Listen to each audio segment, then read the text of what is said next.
Alors effectivement, nous allons maintenant vous écouter, messieurs. Vous avez été un peu présenté. Donc Lionel Nakache, je rappelle que vous êtes neurologue, professeur à Paris Sorbonne Université, chercheur à l'Institut du cerveau, normalien, auteur de nombreux essais. Vous dédicacerez d'ailleurs vos ouvrages à la fin de cet échange. Franz-Olivier Gisbert, éditorialiste, écrivain. Vous aussi dédicacerez vos ouvrages tout à l'heure. Franz, je vous laisse la parole pour que on puisse dévoiler un petit peu plus les secrets de ce cerveau qui nous occupe pendant ces 2 journées.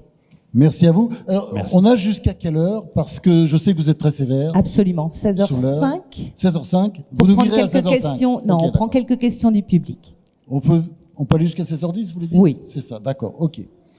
Merci. Donc, bonjour. Je voulais vous dire d'abord pourquoi on se retrouve ici. C'est que il y a plusieurs mois, l'organisatrice de Neuroplanète, faut dire, c'est son titre, Anne Jean-Blanc, me disait, d'habitude, c'est toujours, elle me met des gens que j'aime bien d'ailleurs par ailleurs. C'était Daniel Zagouri, mon vieux copain Boris Cyrulnik. Et tout est organisé pour moi. Et puis cette fois-ci, elle a eu la bonne idée, Anne Jean-Blanc, de me dire avec qui tu aimerais faire un truc. Et j'ai dit spontanément tout de suite Lionel Nakache. Pourquoi? Parce que Lionel Nakache est un incroyable vulgarisateur. Et franchement, j'ai eu l'occasion de me rendre compte à plusieurs reprises. Et vous allez le voir. Vous allez voir. Bon, vous me direz à la fin, mais vous ne serez pas déçus. On va commencer. Première question sur votre métier, neurologue. Si vous pouvez expliquer, avant d'entamer évidemment la discussion, neurologue, qu'est-ce que c'est et comment est née votre vocation? Oui, merci beaucoup. Heureusement que je suis maquillé pour pas rougir trop en fait en public après ces premiers mots. Alors neurologue, effectivement, neurologue, c'est une spécialité médicale. Je suis médecin et la spécialité médicale, en fait, elle consiste à s'intéresser aux patients, à essayer d'aider les patients, à recevoir des patients qui souffrent de ce qu'on va appeler des maladies ou des problèmes du système nerveux. Et le système nerveux, vous avez raison, il faut préciser, le système nerveux, ça va de la fibre musculaire, donc depuis les muscles, les problèmes musculaires, les problèmes donc nerveux. ils n'ont rien à voir avec le cerveau. Alors oui, parce que le système nerveux, oui, c'est ça, il est périphérique et central. Ça, voilà. Et en fait, l'idée, c'est que tout ça est organisé avec des systèmes, en tout cas de fonctionnement, qui sont relativement similaires. Vous savez, par exemple, la manière de laquelle 2 neurones dans le cerveau communiquent. On a commencé à vraiment découvrir comment ça marche en s'intéressant à la manière de laquelle une fibre nerveuse communique avec une fibre musculaire. On peut dire que la communication entre le nerf et le muscle, c'est déjà une histoire de système nerveux. Donc on a déjà des récepteurs, des neurotransmetteurs, des phénomènes de couplage électrique, biochimique, etc. Donc effectivement, le système nerveux, pour aller vite, ça va du muscle jusque tout en haut du cortex. Et à vrai dire, on pourrait dire même au-delà du cortex, sans faire de parapsychologie ni de mystique, mais il y a en neurologie, vous savez, on estime qu'il y a entre 15 et 20% des patients qui vont consulter en neurologie ont un trouble qu'on appelle un trouble neurologique fonctionnel. C'est-à-dire qu'en fait, on ne sait pas très bien comment ça se passe. Ça a évidemment à voir avec le système nerveux, mais sans qu'on soit capable de comprendre et heureusement d'identifier une maladie particulière. Ce qu'on appelait avant l'hystérie, à l'époque de Charcot, qu'on appelle aujourd'hui les troubles neurologiques fonctionnels. Donc vous avez raison, il faut d'abord cibler que la neurologie, c'est cette spécialité très très vaste qui va du muscle jusqu'aux troubles psychosomatiques, en passant par tous les possibles désordres intermédiaires. Alors, on s'est rencontrés, ça fait 10 ans peut-être qu'on ne s'était pas vus. Oui. On s'est rencontrés par hasard à Orly. Oui. Je ne sais pas où on allait d'ailleurs. C'était ce matin. Oui. Et je vous disais que les personnes qui m'ont le plus impressionné dans ma vie, c'était pas nécessairement des politiques, même si vous avez un grand politique ici, mais qui est plus un administrateur, effectivement. C'était, je me souviens, je dis Alberto Giacometti. Bon, c'est un grand nom, évidemment. C'est quelqu'un que j'ai connu assez bien. Alexandre Solzhenitsyn. Et j'ai dit Michel Jouvet. Michel Jouvet, tout de suite, vous avez commencé à parler. Mais oui. J'ai pas pu vous interrompre. Mais oui, quasiment. Et c'est le grand spécialiste mondial du sommeil. J'ai dû le rencontrer à plusieurs reprises, mais à partir de 1979. Et vous disiez, d'ailleurs, c'était, je crois, la journée du sommeil aujourd'hui. Mais oui, ça tombe bien, c'est la journée internationale du sommeil. Alors, on va commencer parce que ça concerne le neurologue, bien entendu, le sommeil, et je crois que ça vous concerne tous. Hein. Oui. Alors, Alors le sommeil, vous avez raison de parler. Et puis je connais votre grande curiosité et intérêt pour la science en général, au-delà de la littérature et de la vie politique.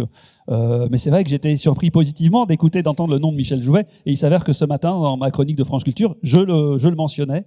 Alors pour le dire en 2 mots, parce que c'est très important, c'est vraiment une figure centrale des neurosciences du sommeil. Alors on peut dire qu'il a inventé ce qu'on appelle le sommeil paradoxal avec son ami William Demant. Absolument. Le sommeil paradoxal, c'est le rêve qui revient par séquences régulières pendant le sommeil. Je crois qu'on a 90 minutes en tout, chacun d'entre nous, 90 minutes de sommeil paradoxal.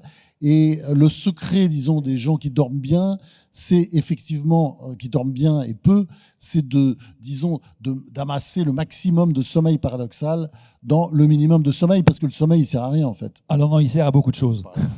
Merci pour cette provocation. En fait, pour être vraiment synthétique, ce qui se passe, c'est que quand vous voyez un dormeur, eh bien, pendant très longtemps, on peut dire jusqu'aux années 40, 50, fin des années 40, 1940, on considérait un petit peu le sommeil comme un état monolithique. En gros, comme on l'exprime en français, il dort ou elle dort.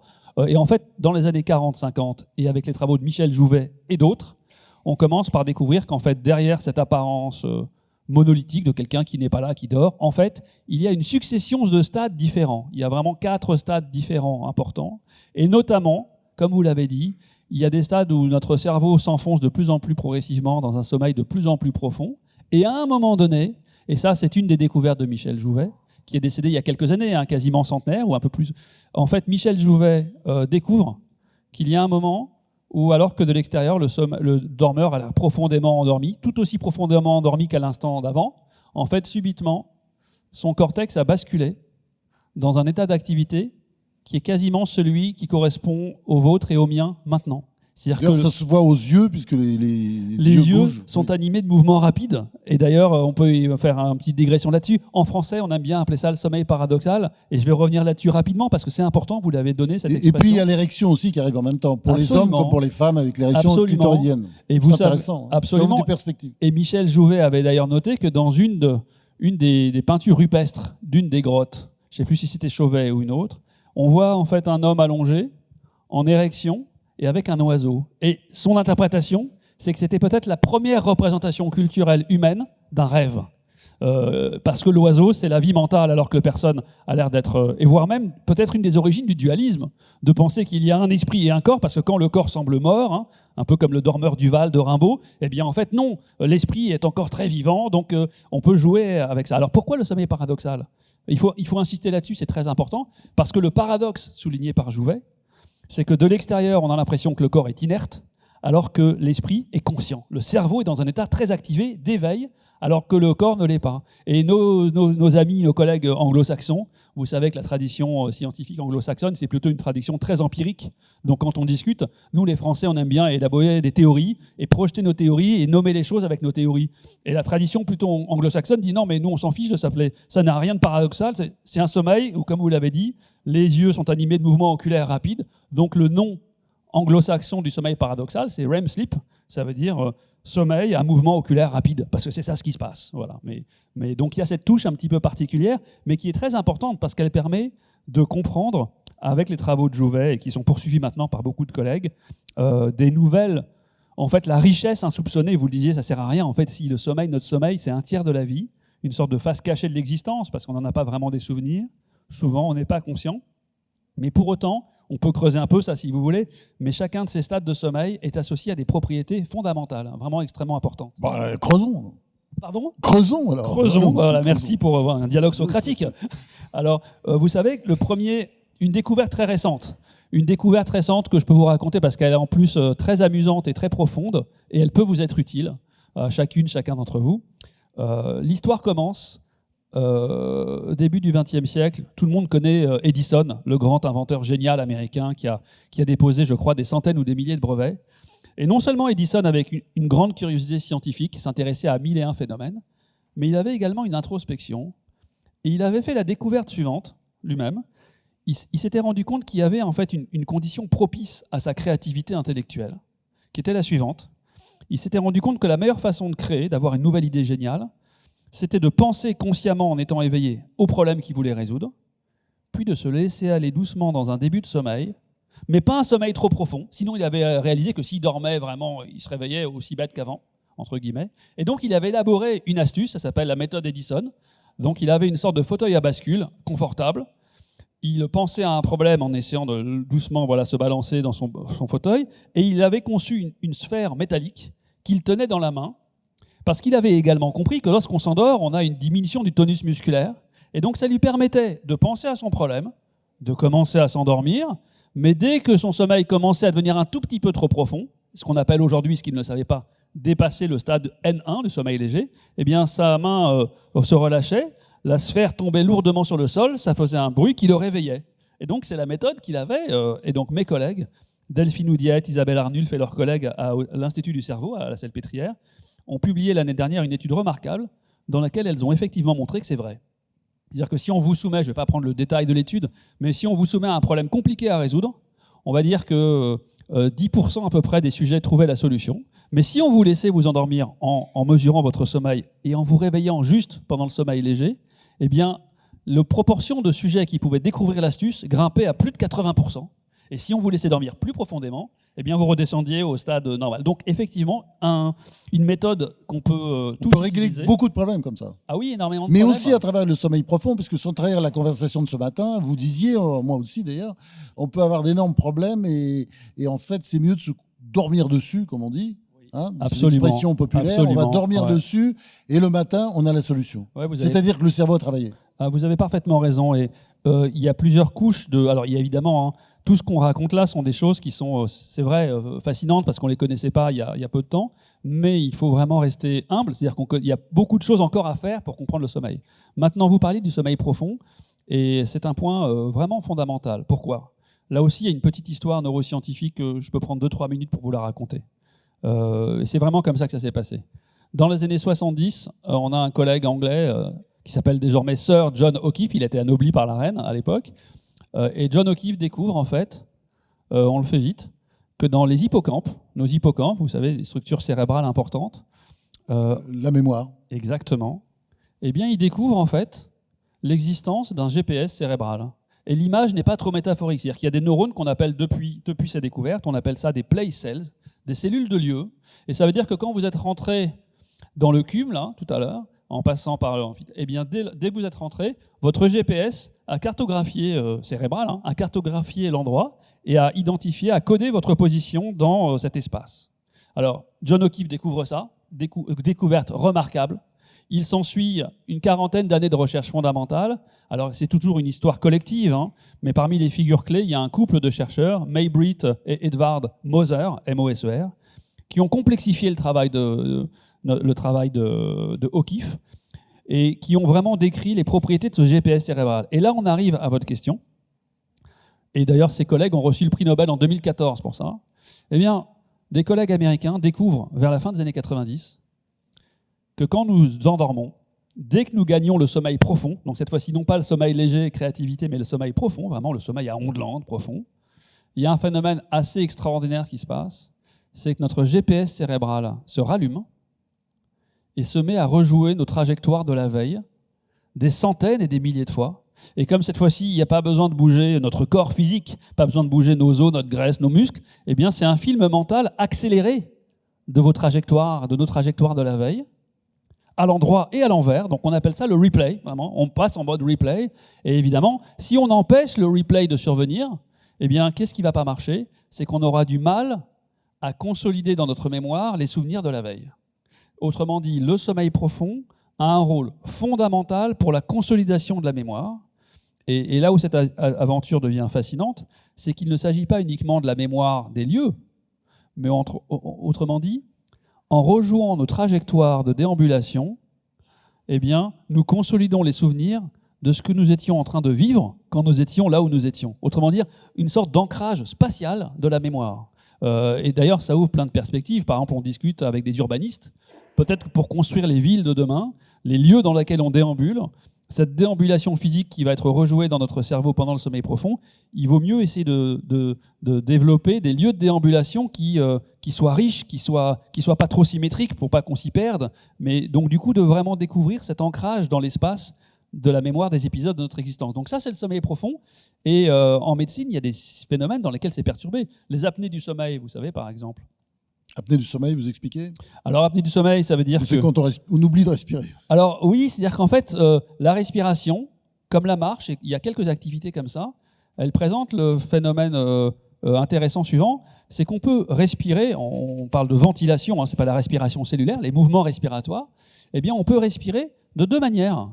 Soit sur un mode automatique inconscient qui est piloté par votre tronc cérébral, donc ce qui est au-dessus de la moelle, en dessous du cerveau, disons. Mais on peut aussi décider de respirer volontairement. Je peux décider de faire une grande inspiration. Donc la marche ou la respiration, ça font partie des deux activités qu'on peut faire soit sur un mode automatique, soit sur un mode vraiment volontaire. Alors pourquoi les apnées du sommeil? Donc les apnées du sommeil, c'est un trouble, heureusement, qu'on peut guérir, qu'on peut soigner de manière très efficace, et qui correspond en fait à un obstacle souvent un peu glottique. Et lorsqu'on s'endort, eh bien, on a du mal à pouvoir faire circuler l'air. Et en réalité, donc quand vous dormez en sommeil profond notamment, et dans les sommeils même dès le N1, le cortex va lâcher le contrôle respiratoire. Donc c'est votre tronc cérébral qui pilote. Donc vous passez en mode automatique. Le mode automatique, il peut faire plein de choses, mais parfois il est dépassé. Et quand il est dépassé, je reprends l'hypothèse de Damasio, ce qui se passe, c'est qu'en fait, les paramètres du milieu intérieur, la pression partielle en CO2, en oxygène, le pH du sang, tout ça se perturbe. Donc votre tour de contrôle du tronc cérébral du milieu intérieur à la Claude Bernard, vous savez, l'homéostasie, envoie des signaux d'alerte. Et pour trouver une solution, éveille le cortex au-dessus pour pouvoir se donner la chance de rentrer en mode de contrôle ventilatoire volontaire. Alors le rêveur se réveille, le dormeur se réveille, il peut vraiment déclencher une ventilation volontaire, une grande inspiration, un ou deux mouvements, tout se normalise dans votre sang. Donc la tour de contrôle cérébral dit il n'y a plus besoin de rester réveillé, donc l'éveil diminue, le patient se rendort, mais le problème c'est que ce cycle va se répéter des centaines ou des milliers de fois dans la nuit, donc le dormeur n'aura jamais le temps de gagner les stades de sommeil profond. Et pourquoi j'arrive à la neurologie? Moi je fais une consultation en général le vendredi, donc pas aujourd'hui, et ma consultation à la Salpêtrière, il y a beaucoup de neurologues, elle est centrée non pas sur les problèmes musculaires, mais le point d'entrée pour moi, c'est les problèmes neuropsychologiques. Des gens vont venir me voir parce qu'ils se plaignent de leur mémoire, par exemple, ou de leur comportement, ou de leur langage, etc. Et quand vous recevez quelqu'un un adulte qui se plaint de sa mémoire, évidemment, il y a souvent la crainte de développer un début de maladie dégénérative ou autre. Et la bonne nouvelle, c'est que dans une proportion assez importante de cas, en interrogeant le patient, en examinant son sommeil, en recherchant ces fameux signes d'apnée, on va pouvoir découvrir une apnée du sommeil. On va pouvoir le confirmer par un examen de polysomnographie ou de polygraphie ventilatoire. Une fois qu'on le confirme, on met en place un traitement. Il y a différents types de traitements. Et là, vraiment, je n'exagère pas parce qu'en médecine, ce n'est pas toujours le cas. Et je dirais en neurologie, encore un peu moins qu'ailleurs. Mais là, c'est vraiment miraculeux. C'est des histoires où vous faites le diagnostic, vraiment avec 3-4 questions. Vous mettez en place le traitement.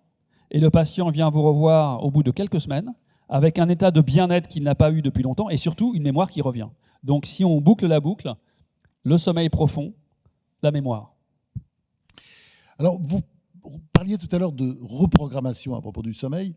Il y a dans le travail incroyable de Michel Jouvet, il y a l'idée d'une reprogrammation génétique. Oui. Alors, en enlevant ce fameux point bleu dans le cerveau des chats, puisqu'il faisait des expériences sur les chats, il faut le dire, eh bien, le chat va se mettre à mimer son rêve. C'est-à-dire, il n'y a plus ce point dans le cerveau qui bloque les gestes pendant le sommeil. C'est-à-dire, il va rêver, il va vivre son rêve. Et qu'est-ce que fait le chat?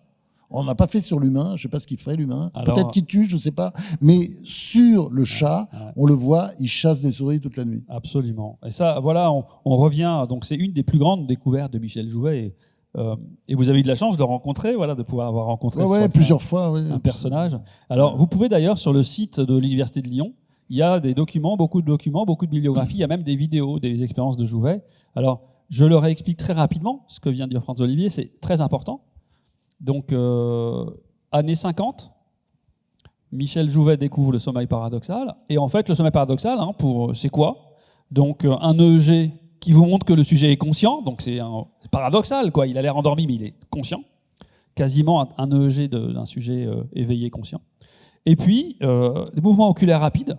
Et en fait, vous savez ce que c'est que ces mouvements oculaires rapides? Vous oubliez toujours l'érection, hein, c'est important. Non, je vais y arriver. Mais c'est pas le plus fondamental pour ce que je vais dire c'est fondamental. après. C'est fondamental en soi, bien sûr. Mais alors, pourquoi les mouvements oculaires? Vous savez ce que c'est, les mouvements oculaires Eh bien, les mouvements oculaires, on a énormément d'arguments pour se dire que ça correspond à l'exploration de la scène onirique par le rêveur. Donc, parce que là, quand on se parle, nos yeux bougent. Mais quand vous dormez et que vous imaginez, comme à la Inception, eh bien, les mouvements oculaires du rêveur reflètent en fait ce à quoi le personnage qu'il est dans son rêve est en train de faire attention et de regarder. Alors, il y a ça, mais Jouvet avait également remarqué qu'il y avait une paralysie musculaire. Et donc, typiquement, on met une électrode d'électromyographie qui montre une atonie musculaire. Et donc, il a essayé de comprendre l'origine. Pourquoi il y a vraiment une paralysie complète? Et il s'est dit, évidemment, c'est pas la seule période où on rêve dans beaucoup de périodes, mais c'est le stade où les rêves sont les plus, comme vous dites, narratifs, complexes, remémorés. Et ce qu'il a découvert, c'est qu'en fait, chez le chat, il travaillait chez le chat, il a identifié la structure dans le tronc cérébral, un tout petit noyau, locus coeruleus à côté, et il a détruit expérimentalement ce noyau, et comme vous le dites, ce qu'il a fait, c'est qu'en détruisant ce noyau, il a détruit le mécanisme qui paralysait le chat durant le sommeil paradoxal, et en enregistrant, en filmant en caméra ce qui se passe, il a pu du coup filmer, comme vous l'avez parfaitement expliqué, des rêves de chat, mais qui sont agis. Donc on voyait effectivement des scènes, de quoi rêve un chat, c'est des scènes de poursuite. Voilà, et ceux qui ont un chien, quand ils l'entendent rêver, le chien, qu'est-ce qu'il fait? Il aboie, il geint, il chasse également. Exactement. Alors vous posiez la question quid de l'homme. Alors évidemment, chez l'homme, il est hors de question de faire une recherche expérimentale de cette nature. Oui, bien sûr, mais il tue, non? Alors il tue. Il peut, mais c'est même peut-être plus intéressant que ça. C'est que ces découvertes de Michel Jouvet, donc on a dit, ça se joue entre années 50-60. Et en fait, on fait un saut dans le temps beaucoup plus tard, vers le début des années 2000 et 2010. On met en place un tableau, donc il y a un tableau neurologique qu'on appelle le RBD, pour REM Sleep Behavioral Disorder, donc trouble comportemental du sommeil paradoxal en fait. Je vous ai dit REM Sleep, c'est le sommeil paradoxal. Qu'est-ce que ça veut dire? Et donc si vous avez en tête ce que je viens d'expliquer, ça veut dire que malheureusement, il y a des maladies neurologiques dans lesquelles des lésions cérébrales vont toucher cette petite structure que Michel Jouvet avait découverte. Et ça veut dire qu'il y a des maladies neurologiques, par exemple la maladie à corps de Lévy ou d'autres maladies apparentées, dans lesquelles le patient, lorsqu'il va gagner le sommeil paradoxal, il va faire des rêves, mais il ne sera plus paralysé. Donc il va avoir comme, entre guillemets, le chat de Jouvet, on va pouvoir filmer au laboratoire de sommeil, et surtout, par exemple, les conjoints dans la vie de tous les jours, vont raconter qu'à ce moment-là, il y a des mouvements complexes qui se passent. Je pense à ma collègue Isabelle Arnulf, qui est une neurologue qui dirige le département du sommeil à la Salpêtrière, et j'ai souvent vu dans son département des patients que je lui adresse ou que d'autres personnes lui adressent, et vous avez en caméra infrarouge des rêves d'humains. Donc, par exemple, quelqu'un qui fume une cigarette de manière imaginaire, en fait, et donc, ou quelqu'un, un général qui repasse en revue ses troupes, ou quelqu'un qui se bat avec un crocodile. Voilà. Alors, vous voyez pas le crocodile, mais après, alors là où c'est intéressant aussi, alors du point de vue médical, vous comprenez mieux les troubles des patients. Vous essayez de les améliorer, de les aider. Mais là aussi où c'est intéressant, si on bascule d'un côté plus spéculatif ou philosophique, en science, on le disait ce matin, en quoi ça se distingue de l'opinion ou de l'idéologie, c'est qu'on fait un usage du scepticisme radical guidé par de la rationalité. Donc, quand on se dit, comment est-ce qu'on fait pour savoir si quelqu'un rêve? On le laisse dormir, et pendant des dizaines d'années, on le réveille, on lui dit, qu'est-ce que vous étiez en train de faire? Et parfois, les gens vous disent, j'étais en train de rêver. Alors, une question se posait, quand vous racontez un rêve le matin, est-ce que vous avez vraiment fait ce rêve au moment où vous dormiez? Ou est-ce que c'est un phénomène de confabulation, de faux souvenirs, de reconstruction a posteriori, dont vous n'auriez de manière tout à fait sincère?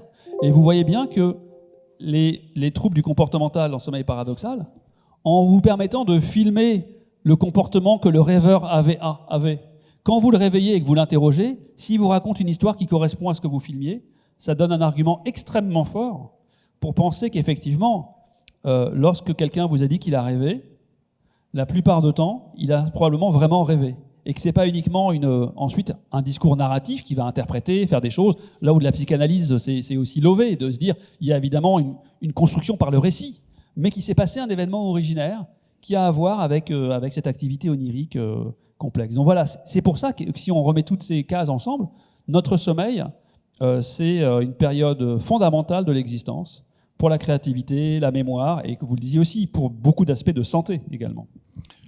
Bon, on va passer maintenant au cœur du sujet. Très bien. Et retrouver votre côté prof. Hein. Vous avez écrit avec votre épouse Karine un livre qui a eu beaucoup de succès. Enfin, vous avez écrit beaucoup de bouquins, vous allez les dédicacer après. Mais notamment Parlez-vous cerveau. Absolument. Parlez-vous cerveau, c'est tout sur le cerveau en fait. Hein, c'est ça le thème du livre. Ben, je voudrais que vous nous expliquiez, hein, comme prof, là, comme si on était là à la Sorbonne, qu'est-ce que c'est que le cerveau? Mais court, hein. Oui, vous avez 3 minutes. 3 minutes, voilà, c'est un grand oral. Alors, le cerveau, je dirais, en fait, je répondrai à la question, le cerveau 2024. Parce qu'en réalité, évidemment, hein, c'est pas une fausse modestie. Mais notre domaine, comme beaucoup de domaines, ne cesse d'évoluer avec des choses nouvelles. Alors, en 3 minutes, qu'est-ce qu'on va dire? On va dire que la première chose qui a été découverte de vraiment fondamentale dans le cerveau, je parle des sciences modernes, c'est les neurones, les fameux neurones. Voilà. Et au passage... On va en parler. Hein. On va en parler. Vous voulez que j'en parle maintenant? Non, peut-être pas. On va, hein, alors, on peut dire, on pose les neurones. Alors, on pose juste le cadre général. Alors, le neurone, on considère que c'est à peu près 90 milliards de neurones dans un cerveau, 80 à 90 milliards. Alors, il faut bien comprendre hein, que c'est une statistique. Hein. Moi, parfois, je pense à cette blague. Il y a une blague, vous savez, d'un guide de musée préhistorique qui montre un squelette de dinosaure. Et puis, dit, voilà, ce dinosaure a 90 millions d'années et 14 ans. 14 ans? Je dis oui, ça fait 14 ans que je suis là. Au début, on m'a dit 90 millions d'années. Donc là, c'est la même chose. Les 90 millions de neurones, vous comprenez, c'est une estimation statistique. Hein, on ne sait pas. Voilà. Donc 90 millions de neurones. Et chaque neurone parle avec 10 000 voisins. Et chaque neurone, on peut le métaphoriser, disons l'abstraire, le penser de manière minimale, comme une sorte de machine qui code 2 états. Soit il est au repos, soit il est excité en mode activation, potentiel d'action. Donc en gros, pour des informaticiens, vous voyez où je veux venir. Mais on est extraordinaire. Hein. Alors oui, je ne sais pas si c'est pour ça qu'on l'est, mais en tout cas, chaque neurone 2 états, 90 milliards de neurones, ça veut dire déjà vous avez 2 puissance 90 milliards configurations de votre système possible, avec 10 000 connexions, et tout ça c'est vivant, c'est pas fixe, ça ne cesse de bouger au niveau microscopique. Et en plus, ça, c'est que les neurones. Mais vous avez également des cellules qu'on appelle la substance blanche, les cellules gliales, qui sont au moins 10 fois plus nombreuses, et dont quasiment, pas chaque jour, mais on pourrait dire quasiment chaque année, on découvre de nouvelles propriétés importantes. Donc dans Parlez-vous cerveau, écrit à 4 mains avec Karine, ma femme, on décrivait aussi ces cellules de manière aussi amusante, parce qu'on revisitait aussi la manière de laquelle la société pensait ces cellules. Et pendant très longtemps, la substance blanche était pensée un peu comme la ménagère du cerveau, et des neurones, ce qui n'est évidemment pas du tout le cas. Et en fait, chaque jour, on découvre des propriétés de plus en plus complexes de ces cellules, ce qui veut dire que le fonctionnement du cerveau, effectivement, est un fonctionnement éminemment complexe, dont on ne peut, pour aujourd'hui, que commencer à découvrir que quelques aspects. Et vous savez, c'est que comme quand vous montez une montagne, même s'il vous reste beaucoup à parcourir, dès que vous montez, vous voyez plus loin en fait par la hauteur. Donc là, on voit tout le champ de l'ignorance qu'on a encore à découvrir. Mais c'est pas une fois de plus une fausse blague, c'est authentique. Donc c'est au moins tout ça. Et puis dernière chose, c'est que par la plasticité du cerveau, notre cerveau, il ne cesse de se modifier par les expériences que nous avons. Je dirais pour le meilleur et pour le pire. Pendant le développement, pendant l'éducation, les interactions sociales, émotionnelles, collectives, culturelles. Donc tout ça. Donc le cerveau, dans un bocal, il fait rien. Il fait partie du corps, du reste du corps, des interactions cerveau et le reste du corps. Et surtout, on est dans des corps sociaux, dans des environnements. Et tout ça, en fait, ça transforme de manière minimale, hein, mais en permanence, la structure de votre cerveau, une sorte de sculpture permanente. Voilà. Alors, le problème est de savoir, est-ce qu'on exploite assez bien cette merveille de la technologie? Alors, je vais reprendre une citation de Marcel Proust, c'est dans La recherche du temps perdu. Je savais très bien que mon cerveau était un riche bassin minier où il y avait une étendue immense et fort diverse de métaux précieux, mais aurais-je le temps de les exploiter? Et il y a dans la croyance populaire quelque chose de très fort. D'ailleurs, vous en parlez dans ce livre, sur l'idée qu'on n'exploiterait que 10% de notre cerveau. Mais en fait, bien entendu, c'est une croyance populaire qui est fausse. On le sait depuis longtemps, mais on a le sentiment que... Enfin, d'ailleurs, quand vous parlez des 90 milliards de neurones, c'est vrai qu'on se dit, mais ça sert à quoi tout ça? Est-ce qu'on l'utilise? Non, c'est une merveilleuse question parce qu'effectivement, on pourrait la prendre avec plusieurs facettes. Comme vous le disiez, vous avez quasiment tout dit, donc je fais un commentaire de la question de Franz Olivier. C'est qu'en fait, premièrement, on sait depuis longtemps que c'est pas vrai. En fait, on utilise 100% de notre cerveau en permanence. Mais première chose intéressante, c'est on tient à cette idée. Il y a quelque chose, je sais pas, moi j'ai une tendance pas du tout scientifique à penser qu'il y a quelque chose un peu de judéo-chrétien, là, une sorte de mélange de culpabilité et d'optimisme, de dire on a une sorte de messianisme de votre cerveau, on peut faire quelque chose, quoi, on peut s'en sortir, et en plus on est un peu coupable, etc. Alors, je sais pas, psychanalyse de comptoir. Maintenant, le vrai truc intéressant, c'est pourquoi d'abord ce mythe a été créé. Pourquoi d'où vient ce mythe? Et là, une des réponses, ce n'est pas la seule réponse, mais une des réponses provient de la neurologie. Et pourquoi de la neurologie? Parce que la manière de laquelle la neurologie fonctionne, et encore aujourd'hui, la semaine dernière, j'ai publié un article sur un patient qu'on m'avait adressé, que j'arrive à aider, mais dont l'observation a permis de découvrir des nouvelles choses. Donc l'observation des malades en neurologie permet de comprendre comment fonctionne le cerveau également lorsqu'on est en bonne santé, lorsqu'on n'a pas de lésions neurologiques. Alors je le fais rapidement, cette histoire. La neurologie, ça peut vraiment se résumer à l'histoire suivante. Vous avez un patient qui arrive et qui a une lésion du cortex occipital, juste là devant l'occiput, et vous vous rendez compte que le patient a un problème visuel. Il a un problème de cécité, ce qu'on appelle une cécité corticale. Donc vous en déduisez logiquement que lorsque vous êtes en bonne santé, eh bien vous utilisez ce bout de cerveau, et grâce à lui, je caricature un peu, vous voyez. Donc il y a un cortex visuel. De la même façon, si on a des lésions ici dans l'hémisphère gauche, on risque d'avoir une aphasie, un trouble du langage. Donc on se dit, lorsqu'on n'a pas de lésion, ce réseau-là est mobilisé pour parler. Et vous continuez comme ça cette histoire de la neurologie, la motricité, les paralysies, les surdités, etc. Mais dans cette aventure de neurologie, jusque dans les années, on va dire, 60, 70, presque 80, des patients qui avaient des lésions du lobe frontal, ce qui est plus d'un tiers du cerveau, beaucoup de ces patients ne vont être ni paralysés, ni aveugles, ni sourds, ni aphasiques. Ils vont marcher normalement.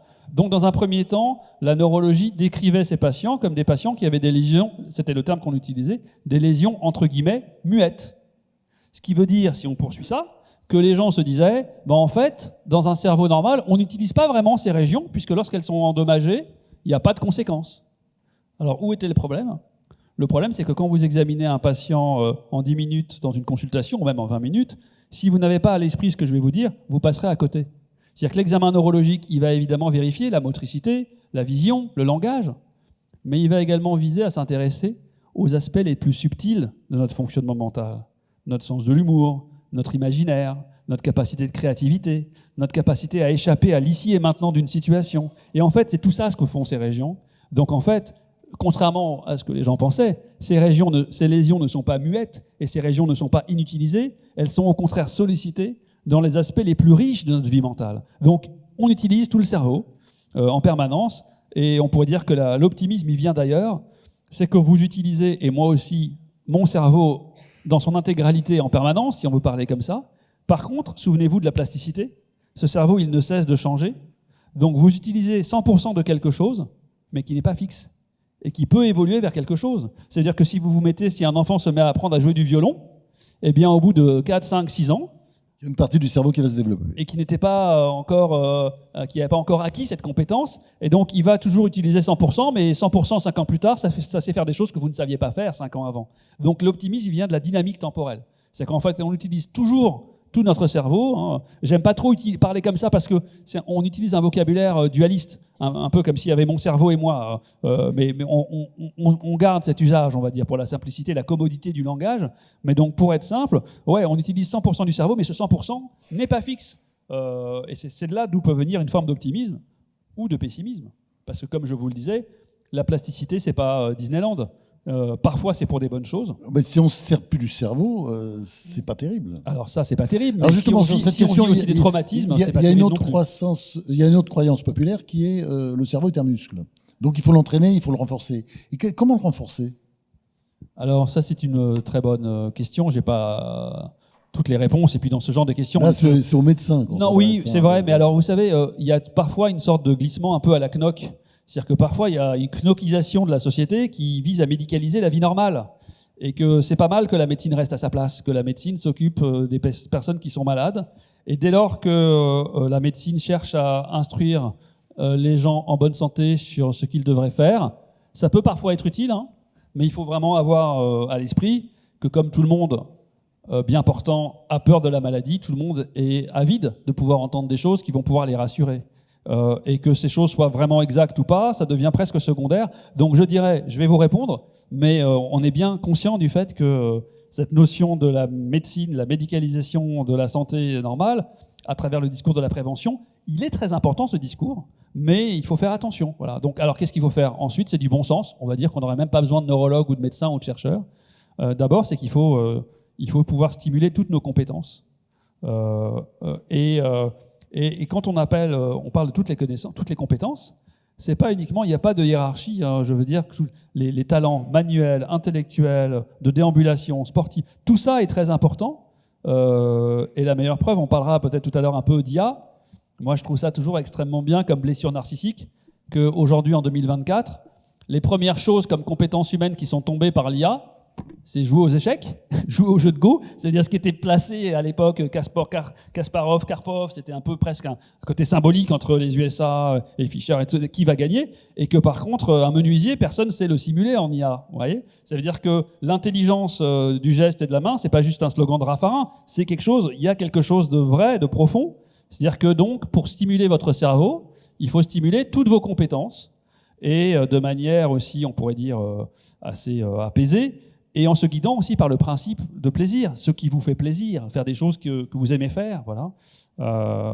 Ensuite, le reste, je crois que la médecine n'a pas grand-chose à conseiller. Voilà. Juste conseiller lorsqu'il y a des addictions dans l'alimentation, dans les toxiques, etc. Mais moi, je fais partie des gens qui font très attention à ça. Je pense qu'il faut faire attention à ne pas médicaliser la vie saine. Voilà. Médicaliser, est-ce qu'on peut médicaliser aussi l'intelligence ? Elle se mesure, l'intelligence ? Alors, oui. C'est au poids ? Non, alors, c'est pas. Alors, d'abord, c'est pas au poids. Les perruches me paraissent souvent beaucoup plus intelligentes, puisque je crois qu'elles peuvent avoir plus de 2000 mots. Enfin, elles peuvent connaître plus de 2000 mots, bien sûr, la petite perruche. Oui, il y a une célèbre perruche britannique vous avez raison, mais connue pour ça à la fin du XXe siècle. Ouais. Et donc, est-ce que c'est une question de poids ? Alors, d'abord, c'est pas une question de poids. Donc là aussi, il y a eu toute une... De poids par rapport au corps. Oui, bien sûr. On s'est rendu compte que le poids du cortex n'est pas du tout un reflet de l'intelligence. Alors, vous avez posé une cascade de mitraillettes de questions. Mesurer l'intelligence, évidemment, c'est une question en soi, c'est une question complexe. On parle d'intelligence multiple, peut-être d'un facteur d'intelligence générale couplé avec plein de compétences. Et puis là aussi, on se méfie. Hein, c'est comme cette fois-ci la métaphore du lampadaire, vous cherchez là où il y a de la lumière, on mesure l'intelligence avec les outils qu'on est capable de fabriquer. Donc le QI ou tout ce qui est dérivé sont des outils qui sont utiles, mais on sait évidemment qu'ils ne capturent qu'une toute petite part de ce qu'on veut appeler l'intelligence. Hein. Donc la mesure de l'intelligence en soi, c'est un domaine fascinant, on pourrait en parler longtemps, mais on peut quand même explorer différentes facettes de nos intelligences. Intelligence, ça veut dire aussi une des propriétés de la conscience, par exemple. Elle vient avec une des deux étymologies d'intelligence, intelligere, c'est de pouvoir créer des liens entre des choses différentes. Souvent, ce qu'on veut appeler l'intelligence, c'est la capacité à mettre en relation des choses qui immédiatement ne s'offrent pas comme étant proches l'une de l'autre. Et il s'avère que dans notre espace mental conscient, une de ses propriétés, c'est qu'on est capable de mettre en relation des domaines de connaissances totalement différents. Et ça semble être un des propres de la conscience. Donc, première vague de réponse à votre première question, il y a plusieurs façons de mesurer l'intelligence, aucune n'est parfaite.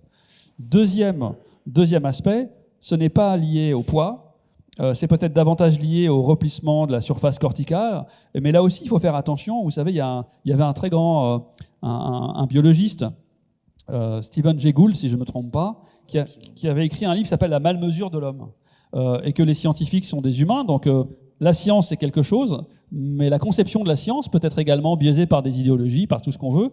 Et donc, dans ce livre, La malmesure de l'homme, il montrait comment les premières études d'anthropométrie, de mesure sous toutes les facettes de l'anatomie humaine, pour notamment essayer de les mettre en relation à travers des groupes ethniques, etc., arrivaient parfois à biaiser les mesures. Par exemple, dans l'exemple que j'ai en tête, pour pouvoir chercher des différences interethniques, s'il s'intéressait à des ethnies de personnes de couleur noire, s'il tombait sur un cerveau qui était d'un volume important ou d'une surface corticale importante, il considérait que c'était anormal, donc il retirait de la série.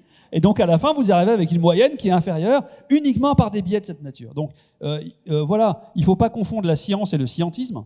Et là aussi, nous sommes tous des créatures qui avons un point d'observation, presque le point cartésien de la conscience subjective. Donc on sait bien qu'on ne va pas échapper à cet aspect-là. Mais tout le jeu de la science, pour moi, même la poésie de la science, c'est de tenter de produire un discours objectif en sachant que nous sommes des créatures subjectives. Et dès que vous voyez des choses comme ça devient quelque chose, une sorte de défi avec du panache, quoi. Nous savons tous que nous allons naître et mourir en étant des créatures subjectives, mais ce qui ne nous empêche pas d'essayer de produire un discours sur les choses, qui n'est pas le seul discours possible, mais un discours qui, lui, aura une valeur à dimension objective, si je veux l'appeler, si je veux le dire comme ça. Ouais, là, on avance et je suis un peu horrifié parce que j'ai beaucoup de questions qui vont passer à l'as, évidemment. Et c'est dommage, ça veut dire qu'il faudra peut-être refaire une autre conférence l'année prochaine. Pour les 10 ans, alors. Hein, pour les 10 ans, c'est ça, oui, pour les 10 ans. Parce que moi, j'ai plein de questions aussi. Mais on va donner la parole à la salle, mais on est en train de terminer. Si on peut juste faire un mot sur... Vous avez déjà parlé tout à l'heure des neurones, mais je vous ai dit, bon, on va en parler après, mais enfin, on n'a pas trop le temps. Donc, expliquez quand même les neurones, comment ça fonctionne, comment ils communiquent, le rôle des synapses, etc. Ce serait... Oui, alors écoutez, les neurones, donc peut-être ça peut être aussi un pont si on veut dire un mot sur l'IA ou des choses comme ça, ou je sais pas si... Ça, on va terminer là-dessus. On terminera là-dessus, d'accord. Alors, les neurones, on pourrait... Puis, un petit passage aussi sur les neurotransmetteurs, et puis justement, est-ce qu'ils sont les véhicules de la conscience, hein. Et puis après, IA, et après question. Oui, ça va, on tient. Excusez-moi, on a un quart d'heure, c'est bon. C'est ça, on va serrer là. On fait du fast-food. Hein, oui. Alors, je vais vous dire... si tous les thèmes abordés, enfin, on n'a rien abordé. Mais hein, on va recommencer. On n'a pas défini le lobe frontal. Enfin, il y a plein de choses et c'est passionnant. Je vous avais dit que c'était formidable, Lionel Lakache. Vous êtes d'accord? C'est formidable. Merci. Hein. Merci. Ah oui. Merci beaucoup. Merci beaucoup. Merci. C'est notre, non, parce que j'avais senti un peu de scepticisme quand j'avais dit tout à l'heure, vous allez voir cette conférence, ça va être formidable, mais bon, allez, bah merci. Reprenez les neurones. C'est notre échange. Non, pas du tout. Les neurones, peut-être. Alors, pour trouver sur un angle comme ça, je peux vous raconter là aussi, on n'avait pas prévu là-dessus, mais une histoire. On parlait tout à l'heure du sommeil, du rêve, des neurosciences, etc.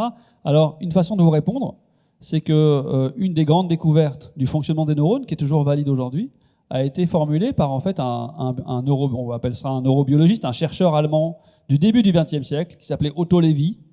Et à une époque où le débat c'était est-ce que la communication entre neurones c'est un phénomène électrique ou est-ce que c'est un phénomène chimique.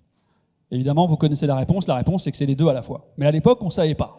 Et surtout en science, on n'aime pas des choses molles. On aime bien avoir des modèles radicaux qui peuvent s'affronter, faire le plus simple possible, parcimonie scientifique, rasoir d'Occam, etc. Donc, on était là.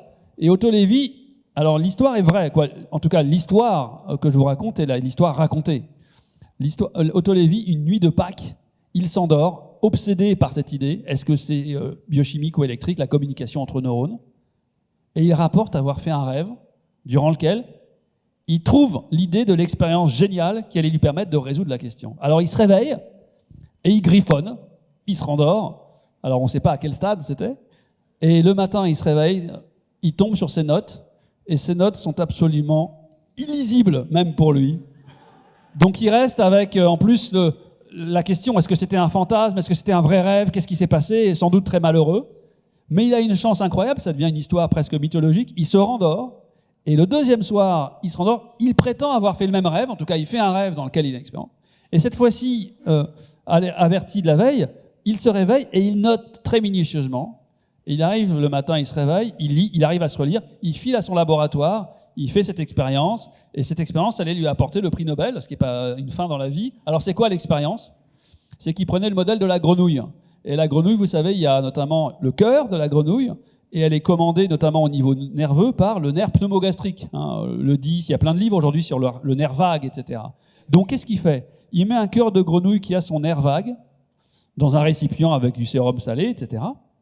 Il prend un stimulateur électrique et il stimule électriquement le nerf, donc stimulation électrique. Le cœur de la grenouille se ralentit, hein, c'est le parasympathique. Et à ce moment-là, idée géniale, il prend le liquide de ce récipient et il le transvase dans un autre récipient dans lequel il y a un nouveau cœur de grenouille. Et il voit que simplement en ayant transvasé le liquide, le deuxième cœur de la grenouille, ou plutôt le cœur de la deuxième grenouille, voilà, ralenti. Ouais. Ce qui était la démonstration qu'en fait, c'est la stimulation électrique qui avait provoqué une libération biochimique. Et du coup, il résout, et c'est ça les synapses. Ouais. Les synapses, c'est que vous avez une variation du courant électrique, on va appeler ça en tout cas de potentiel électrique membranaire qui se propage dans la membrane. Et quand ça arrive au niveau de l'extrémité où il y a des vésicules de neurotransmetteurs, ça développe une cascade de libération de ces vésicules dans la fente synaptique ces neurotransmetteurs vont se fixer sur les récepteurs postsynaptiques et délivrer un message qui va soit exciter, soit inhiber le neurone postsynaptique. Donc c'est ça le mode de communication basique des neurones. Voilà. Et ça, c'est une histoire qui reste toujours valide aujourd'hui. Ouais, l'activité électrique, j'ai prévu d'ailleurs, je crois 4 ou 5 questions sur l'activité électrique après la mort, notamment avec la célèbre onde de la mort, mais ça on fera ça l'année prochaine si l'année Anne Jean-Blanc, prochaine, bien sûr. si Anne Jean-Blanc bien, et si puis vous êtes avec libre. mon collègue Stéphane vous êtes Chartier libre. à l'ICM, à l'Institut du cerveau, qui travaille aussi dessus, mais avec plaisir, bien sûr. Bon, alors Je serai on va libre. finir, puis quelques questions après, il y en aura peut-être pas beaucoup, mais on va essayer Je de finir pense que si. avec l'intelligence artificielle. Oui. L'invasion, ça vous fait peur ou pas? Peur, non. Il y a évidemment des questions éthiques à soulever. Oui, non, mais avant tout, parlons pas éthique, parlons sur le fond. Non, vous pensez qu'ils vont arriver à quelque chose? Alors, on arrive à quelque chose déjà. Oui, bien sûr. Non, mais Alors, déjà, moi- c'est formidable. Ouais. Mais en dehors de ce qu'on a aujourd'hui, pensez que ça Oui. peut aller plus loin jusqu'à la conscience même? Alors, c'est une question ouverte. Aujourd'hui, c'est clair qu'aujourd'hui, on sait simuler beaucoup de choses. Alors, une fois de plus, je fais attention parce que, évidemment, là, vous m'avez demandé de donner Moi, je suis pas expert en IA. Mais par Oui. contre, évidemment, l'IA m'intéresse. Pourquoi? Pour plusieurs choses, comme tout le monde pour l'utiliser, savoir comment elle fonctionne, etc. Mais aussi, il y a un angle intéressant qui peut vous intéresser.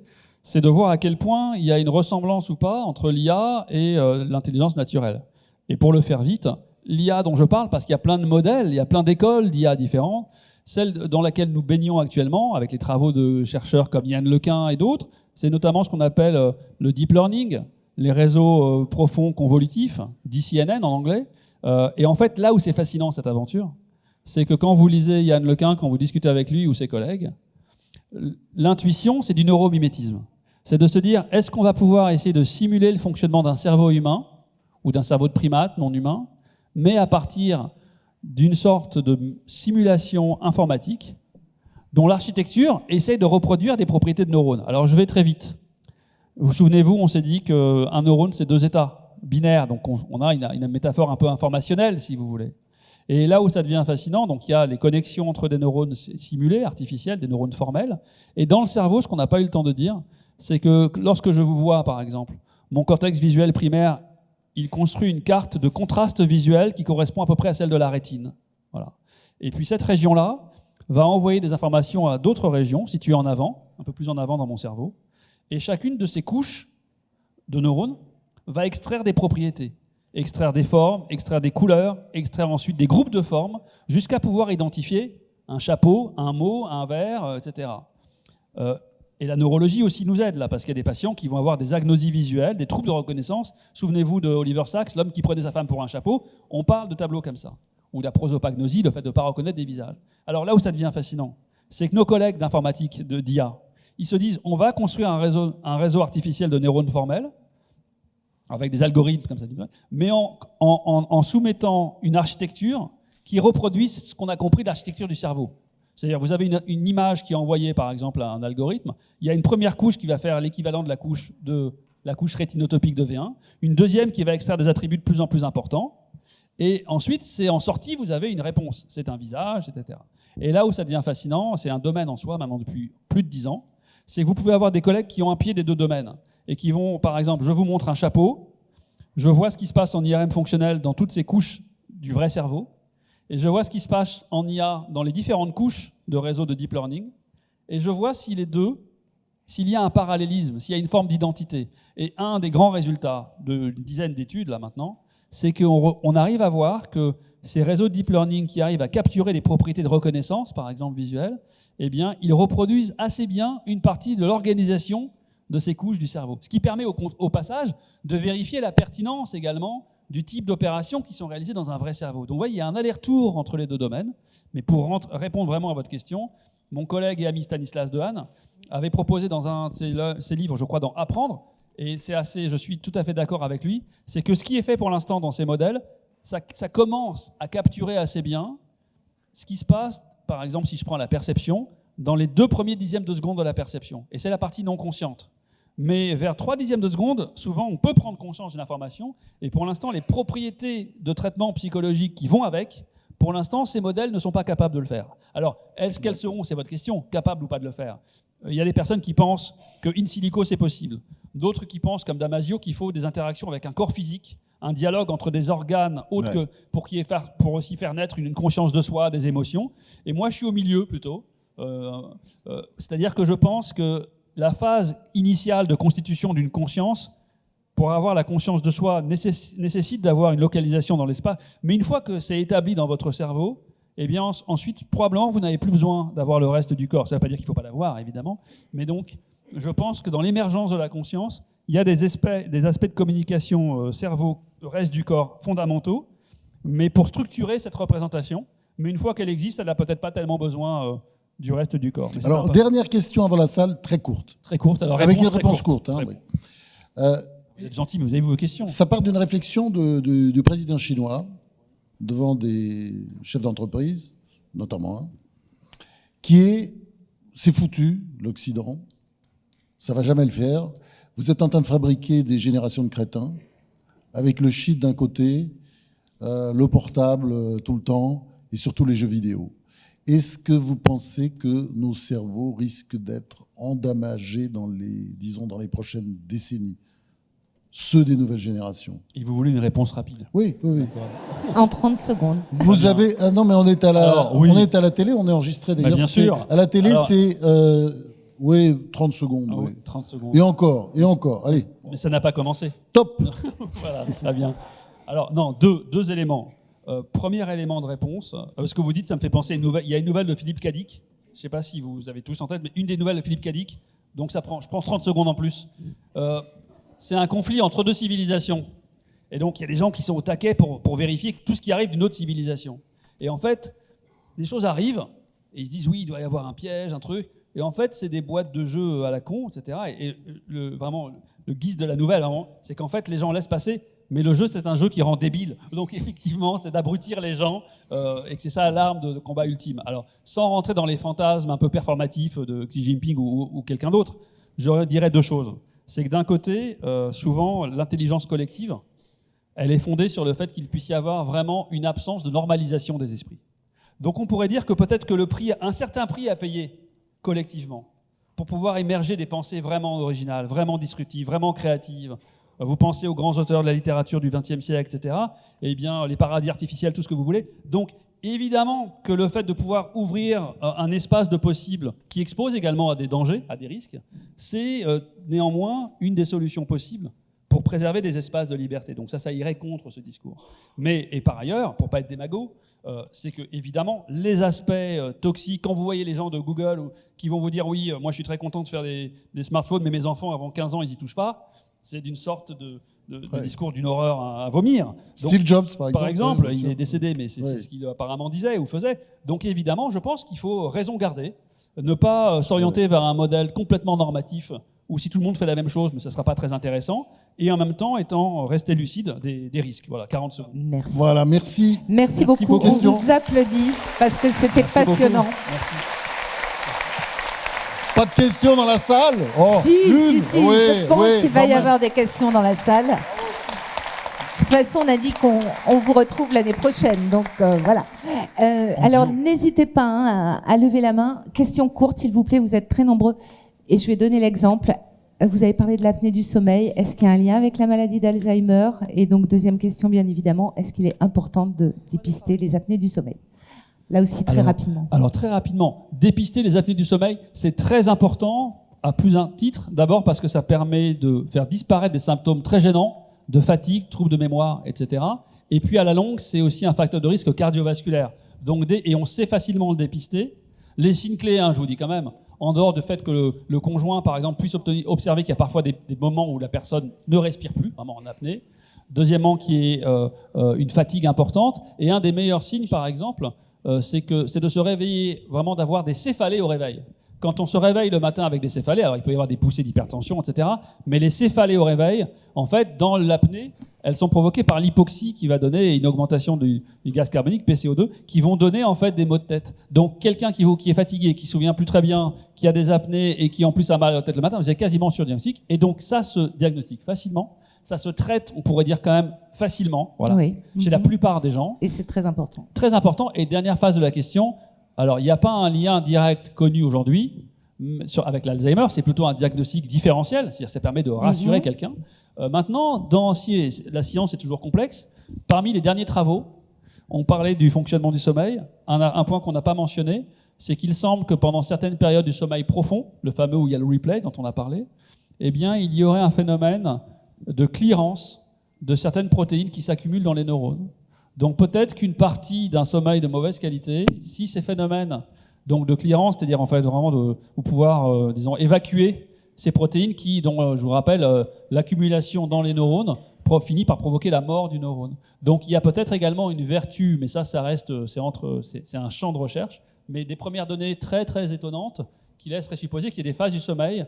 Donc dans ce cas-là, vous voyez, on pourrait aussi soigner les apnées pour empêcher à terme l'accumulation, mais ça reste relativement hypothétique. C'est un domaine de recherche important, mais c'est pas encore totalement validé. Voilà. Merci beaucoup. On a une question là-haut, on vous écoute. Monsieur. Bonjour. Bonjour. On a parlé pas mal du cerveau, en fait, du cortex. Mais récemment, on parle de notre deuxième cerveau, voire même de notre troisième cerveau, puisqu'on sait qu'il y a des neurones, des réseaux neuronaux dans le ventre et peut-être aussi dans le cœur. Je voudrais savoir un petit peu qu'est-ce qu'on connaît à l'heure, aujourd'hui, qu'est-ce qu'on sait. Oui. Merci beaucoup. Alors c'est évidemment, c'est aussi un des autres développements qu'on n'a pas eu le temps encore d'aborder. Donc on savait depuis très longtemps qu'il y a un système nerveux digestif, mais ce qui change depuis quelques années, c'est un peu comme ce que je disais pour les cellules gliales tout à l'heure, c'est qu'on se rend compte que ce système nerveux digestif, il semble jouer un rôle beaucoup plus riche qu'on ne l'imaginait. Voilà. Alors moi je ne travaille pas directement dessus, mais il y a beaucoup de collègues qui essayent de voir jusqu'à quel point les interactions entre le système nerveux digestif et le reste du système nerveux, mais également avec d'autres aspects comme le microbiote, etc., d'autres aspects qui vont permettre de changer la conception qu'on a d'un organisme en fait vivant. Et là, ça devient assez fou, hein. Notamment, il y a des phénomènes génétiques, de microchimérisme, il y a le fait qu'on n'est pas juste une collection de neurones ou d'organes, mais nous hébergeons des milliards de bactéries, de parasites. Donc, de concevoir un organisme, et notamment un soi immunologique, comme quelque chose de totalement différent de ce qu'on imaginait auparavant. Donc maintenant, la question se pose de savoir quelles sont vraiment les capacités, les fonctions de ce système nerveux digestif, de ce deuxième cerveau, sans parler de celui du cœur dont vous parlez. Et évidemment, là, toujours, il faut faire attention, parce que parfois, ça attire aussi une niche pareille, ça attire des fantasmes. Ce deuxième cerveau, il n'est pas conscient, vraisemblablement. Mais par contre, il peut alimenter des interactions très riches, notamment dans les phénomènes de prise de décision, des choses comme ça. Donc voilà, c'est un domaine en soi, et je vous oriente pas tellement sur le système nerveux digestif, mais sur les interactions cerveau et le reste du corps, notamment aux travaux d'Antonio Damasio, hein, qui est un chercheur américain remarquable. Et par exemple, vous pouvez lire L'erreur de Descartes, qui aussi joue sur l'importance des émotions et de la rationalité. Mais voilà, votre question justifie à elle seule une session en plus. Merci beaucoup. Bon, ça sera pour une troisième session. Voilà, une question là-haut. Allez-y, on vous écoute, madame. Bonjour, je suis Bonjour. ravie d'être là. Et je voulais savoir un peu plus sur l'épilepsie. Oula. Oui, vous avez une question plus précise ou... Oui. Parce que j'ai ma fille qui a épilepsie depuis 8 ans. Ouais. Et c'est dû à un AVC à la naissance. Oui. Le cortex sylvien gauche qui a été touché. Elle marche, elle parle, elle voit très bien et tout ça. Mais c'est vrai que je rejoins un peu ce que vous disiez tout à l'heure. C'est le moral, c'est le moral qui a été un peu touché, quoi. Merci, Voilà. madame. Merci madame. Alors je vais pas procéder, voilà. Évidemment, sans faire de les éléments, consultation. Mais juste voilà. quelques éléments, c'est que sur Nice notamment, on parlait de neurologie à Nice. Il y a une grande école d'épileptologie à Nice. Hein, je pense à Pierre Janton, à d'autres collègues. Et puis évidemment, il y a des traitements pour les patients qui souffrent d'épilepsie qui permettent, pas toujours, mais dans une grande proportion de patients, d'arriver à améliorer beaucoup de choses et évidemment de faire la part entre aussi l'humeur, le comportement, le caractère, l'anxiété, et ce que vous, simplement en réagissant sur ce que vous disiez, Ça illustre également chez votre fille ces phénomènes de plasticité. C'est-à-dire que cet accident vasculaire néonatal qu'elle a dû avoir, si moi ou vous on l'a maintenant, on ne peut pas avoir le fonctionnement de votre fille. C'est-à-dire que lorsque ça survient très très jeune, eh bien le cerveau qui n'a pas été touché est capable de reprendre en charge des fonctions qui ne sont pas capables plus tard. Hein. Et ça, c'est un sujet depuis même l'époque de Freud. Hein, donc voilà, il y a plein de choses à faire. Le reste, c'est pas évidemment dans l'amphithéâtre, mais l'épilepsie est un modèle extrêmement intéressant aussi pour la neurologie, pour aider les patients et pour comprendre ce qui se passe à plus d'un titre. Merci beaucoup, monsieur. Oui, bonjour. Moi, j'aimerais vous poser une question sur le somnambulisme et plus précisément sur la question controversée de la sexomnie, c'est-à-dire des actes sexuels qui seraient commis par des personnes en état de somnambulisme sur d'autres personnes qui, le plus souvent, dorment, ce qui pose un problème juridique puisque il y a absence de consentement. Alors, est-ce que ça relève, à votre avis, de la légende urbaine et de la recherche d'une bonne excuse pour échapper à des sanctions pénales, ou bien à une réalité scientifique? Oui, c'est une réalité. Merci. Et dans ce cas, est-ce que ça pourrait correspondre à un état pathologique où les mécanismes inhibiteurs de mouvement pendant le sommeil paradoxal seraient neutralisés? Alors, Merci. je peux vous répondre, merci pour cette question, évidemment, qui fait un peu sourire parce qu'elle est un peu étonnante. Mais en réalité, quand vous êtes dans l'univers des parasomnies, donc les parasomnies, c'est des troubles du sommeil. Effectivement, au sein du somnambulisme, et le somnambulisme, vous savez, on parlait tout à l'heure des différents stades du sommeil, assez curieusement, parce que les gens n'en ont pas l'intuition, mais le somnambulisme, c'est pas un trouble du sommeil paradoxal, c'est un trouble du sommeil lent profond, en fait. C'est-à-dire que quand on enregistre l'activité EEG et qu'on fait une polygraphie, une polysomnographie, et qu'on enregistre des patients qui ont un comportement de somnambulisme, eh bien, on voit que leur cerveau est en sommeil à ondes lentes profondes. Il n'est pas du tout, c'est un sommeil à ondes lentes profondes, première chose. Et au sein des comportements de somnambulisme, ce que vous dites est décrit. La sexsomnie, donc évidemment, il y a un enjeu médico-légal possible, judiciaire, etc. Et alors, le phénomène existe. Ensuite, évidemment, c'est de faire la part des choses. Est-ce que c'est un prétexte ou c'est un vrai phénomène? Et moi, il m'est arrivé au cours des derniers mois d'avoir une consultation d'un jeune homme pour ce type de problème. Je l'ai adressé à ma collègue Isabelle Arnulf et qui a pu confirmer et enregistrer des comportements de type, il était tout seul dans son lit évidemment, mais de type des comportements sexuels en somnambulisme. Donc ça existe, le phénomène existe. Ensuite, c'est une histoire comme une enquête presque policière, s'il y a une dimension médico-légale, de voir si le comportement est réellement fait partie d'une sexomie, d'un somnambulisme, ou si c'est une sorte de prétexte motivé. Donc en tout cas, la question que vous posez est une question sérieuse. Voilà. C'est pas une légende urbaine uniquement. Voilà. Merci beaucoup. Ce sera le mot de la fin. Je rappelle qu'on vous retrouve tous les deux pour la dédicace de vos ouvrages. Et on vous applaudit très très fort. Franz-Olivier Gisbert, Lionel Nakache, les deux derniers ouvrages qui s'affichent. Voilà. Bravo, bravo, bravo, vraiment. Merci, merci encore. Quant à nous, on se retrouve donc dans quelques minutes, donc pour évoquer les lumineux traitements développés par le fonds Clinatech dans le champ des maladies neuroévolutives et du handicap. À tout de suite. Merci beaucoup.